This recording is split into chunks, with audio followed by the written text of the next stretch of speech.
Bismillahirrahmanirrahim. Assalamualaikum warahmatullahi wabarakatuh. Jumpa lagi dengan saya di Abil Maiwa Channel.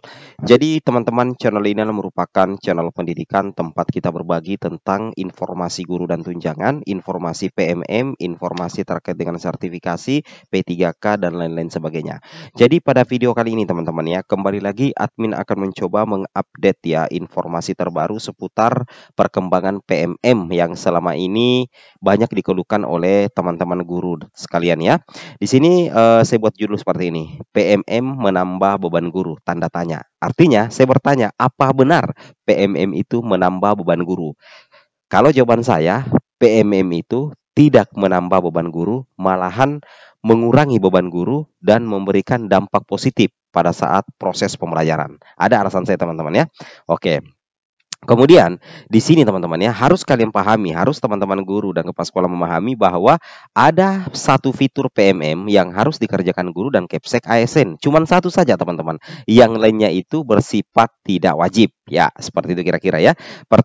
Saya jawab dulu ya apa alasan saya kenapa PMM menurut saya pribadi tidak menambah beban saya sebagai seorang guru.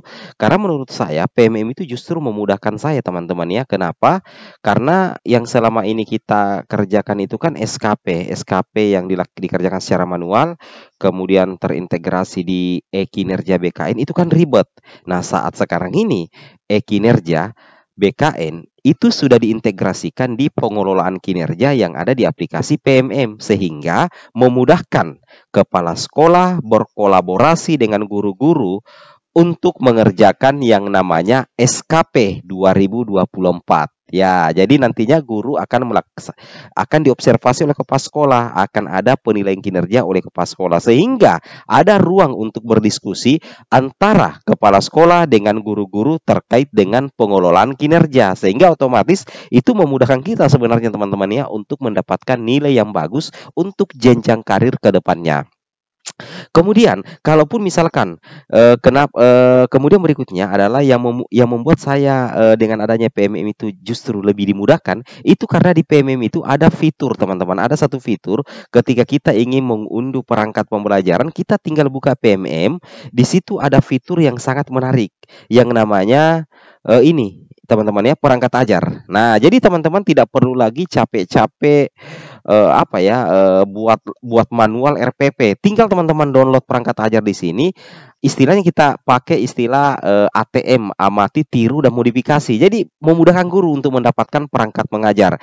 Teman-teman butuh video-video inspirasi untuk diterapkan di kelas, ada teman-teman ya. Di sini ada video inspirasi. Sehingga menurut saya kalau kita sebenarnya melihat PMM ini dari sudut pandang tupoksi kita sebagai guru, itu justru memudahkan guru teman-teman ya. Itu justru memudahkan guru, bukan menyulitkan guru. Nah, Bang, menyulitkan Bang karena saya belum tahu komputer, di daerah saya jaringan internet bermasalah. Solusinya adalah kalau tidak tahu komputer, otomatis guru-guru harus belajar dulu, belajar dengan teman-teman yang sudah pintar. Kemudian kalau misalkan terkait dengan jaringan internet, itu kan sebagian besar fitur dari PMM itu kan tidak bersifat wajib teman-teman dan tidak ada tenggat waktunya. Jadi teman-teman bisa kerja di misalnya pulang ke rumah, ada jaringan di situ kan bisa dikerja di situ kan logikanya teman-teman ya, seperti itu kira-kira. Nah, di sini kalau kita perhatikan ya, oke, kita buka di sini ya. Di sini kalau kita perhatikan, ini ada edaran dari Kemendikbud ya. Ini resmi dari Kementerian Pendidikan, Kebudayaan, Riset dan Teknologi, Direktorat Jenderal Guru dan Tenaga Kependidikan. Nah, ini suratnya bernomor 0559 BB1 GT 0200 2024 Bapak Ibu sekalian ya. Oke, kalau kita perhatikan di sini jelas sekali dikatakan sistem aplikasi platform Merdeka Mengajar atau PMM merupakan alat bantu yang disediakan bagi guru dan kepala sekolah untuk meningkatkan kualitas kinerja dan kompetensi secara berkelanjutan. Di sini sudah sangat jelas kita bisa mengambil kesimpulan bahwa tujuan pemerintah meluncurkan aplikasi platform Merdeka Mengajar atau PMM itu hanya adalah merupakan semacam alat bantu aja teman-teman. Jadi tidak bersifat wajib dan tidak menambah beban guru. Seperti itu ya, karena PMM ini sebenarnya esensialnya itu adalah alat bantu yang disediakan untuk guru dan kepala sekolah. Tujuannya itu adalah untuk meningkatkan kualitas kinerja dan kompetensi secara berkelanjutan. Di mana buktinya? Kita buka lagi aplikasi PMM. Buktinya ada di sini. Untuk meningkatkan kinerja kita sebagai seorang guru, kan kita butuh perangkat ajar. Teman-teman bisa dapatkan perangkat ajar kurikulum merdeka di PMM. Ini perangkat ajar ada. Kemudian apabila teman-teman ingin mendapatkan ATP atau CP yang terkait dengan modul ajar kurikulum merdeka, teman-teman bisa dapatkan juga di PMM. Ini fiturnya ya. Kita tinggal klik saja begini. Maka teman-teman akan mendapatkan informasi terkait dengan CP, TP, dan ATP bagi teman-teman guru yang sudah melaksanakan kurikulum merdeka. Di sini teman-teman bisa langsung pilih. Pilih misalkan teman-teman guru SD. Nah, di sini teman-teman misalkan lihat mata pelajaran bahasa Indonesia.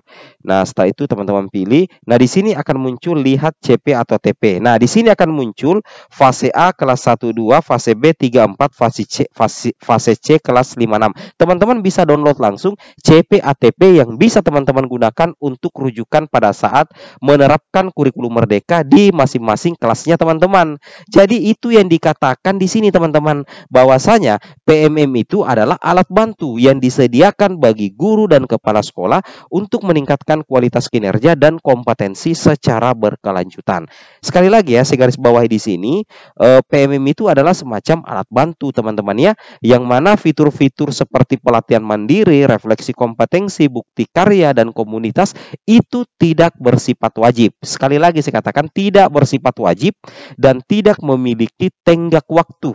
Kalau tidak memiliki tenggat waktu, tidak ada batas waktu, teman-teman bisa akses kapanpun dan dimanapun. Kemudian bukan merupakan pekerjaan administrasi tambahan bagi guru dan kepala sekolah. Nah, cuman teman-teman ya, cuman ada satu fitur yang harus dikerjakan oleh kepala sekolah ASN dan juga guru berstatus ASN. Alasannya fitur ini memungkinkan teman-teman untuk mendapatkan SKP periode Januari-Juni 2024 dan periode Juli-Desember 2024. Namanya adalah aplikasi pengelolaan kinerja. Di sini sudah disampaikan harus digunakan oleh guru dan kepala sekolah aparatur sipil negara. Tidak diharuskan bagi guru dan kepala sekolah non-ASN. Nah, jadi logikanya seperti itu. Nah, apa manfaat fitur pengulang kinerja yang ada di PMM? Manfaatnya banyak sekali teman-teman. Kita tidak perlu lagi sibuk-sibuk membuat SKP secara manual. Itu yang pertama. Kemudian kedua, kita tidak perlu lagi sibuk-sibuk login di e-kinerja BKN. Punyanya BKN karena Kemendikbud sudah punya fitur pengulang kinerja yang nantinya terintegrasi dengan sasaran kinerja pegawai, yang mana SKP ini didapatkan setelah guru dan kepala sekolah melaksanakan yang namanya observasi pengulang kinerja. Jadi dimudahkan teman-teman ya, terkait dengan nilai itu kan bisa dimudahkan karena ada ruang diskusi yang disediakan antara kepala sekolah dengan guru-guru yang akan diobservasi. Nah, kita buka contohnya di sini teman-teman ya. Misalnya kita buka di sini ya. Kita kembali dulu di sini pengulang kinerja. Ini contohnya teman-teman ya. Nah, di sini dia pengulang kinerja kan seperti ini. Nah, di sini kan nanti ada observasi praktik kinerja. Inilah yang menentukan nanti teman-teman mendapatkan SKP. Ini ada 3 observasi praktik kinerja, kemudian pengembangan kompetensi, tugas tambahan. Nah, observasi praktik kinerja Bapak Ibu guru tidak usah takut. Ini observasi praktik kinerja, saya berikan bocoran. Teman-teman guru tetap mengajar seperti biasa dan kepala sekolah melaksanakan observasi. Selesai teman-teman ya. Logikanya seperti itu. Nah, mengenai dengan webinar kemudian mengikuti mendapatkan sertifikat, itu kan kita bisa dapatkan sertifikat di pelatihan mandiri di PMM dan itu bisa dilaksanakan di luar jam mengajar. Otomatis tidak menambah beban tugas guru teman-teman. Kemudian sertifikat untuk PMM juga berlaku untuk sertifikat KKG, MGMP dan sebagainya teman-teman. Dan ada Kombel, komunitas belajar yang juga teman-teman bisa kembangkan. Oke, semoga bermanfaat. Assalamualaikum warahmatullahi wabarakatuh.